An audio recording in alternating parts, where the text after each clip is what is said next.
Please আমার প্রশ্নটা নেবেন দয়া করে। আমার সাথে একজনের সম্পর্ক ছিল 7 বছর, সে বিয়ে করে, সব সম্পর্কের প্রশ্ন দেখা যাচ্ছে। 7 বছর সে বিয়ে করে নিয়েছে আমাকে না জানায়। আমার সাথে তার তেমন কোনো ঘনিষ্ঠ সম্পর্ক ছিল না। আমি মাফ চাইছি, তাও নিজে আমার বারবার তার কথা মনে আসে। আমি মুভ অন করতে পারছি না কোনোভাবেই, পড়াশোনাও হচ্ছে না আমার। আমি আমার লাইফ ঠিক করব কিভাবে, মেন্টালি সিক হয়ে যাচ্ছি। এরকম অনেকেই প্রশ্ন করেন। যদি এরকম কারোর ছ্যাঁকা খাওয়ার রেকর্ড থাকে, তাদেরকে আমি বিনয়ের সাথে বলবো, যাকে আপনি ভুলতে পারছেন না, আপনার এই সরলতা দেখে আমার করুণা হয়, আমার মায়া হয়।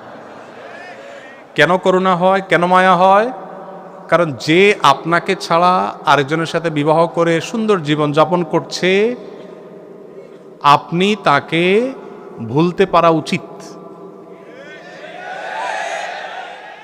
কারণ আপনার যাকে প্রয়োজন হয় নাই, এটা জানার পর আপনার বোঝা উচিত যে আপনি ভুল জায়গায় ছিলেন।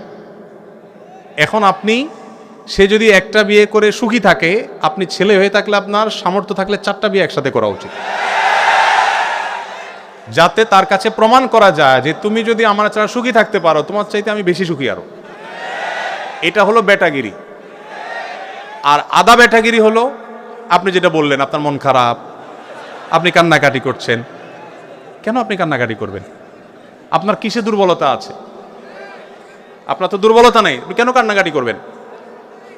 হারাম সম্পর্ক থেকে আল্লাহ তাআলা উদ্ধার করেছেন সামহাও, যেভাবে হোক দুজনের পথ দুইটা হয়ে গেছে, আল্লাহর কাছে শুকর আদায় করেন এবং শুদ্ধতার পথে ফিরে আসেন।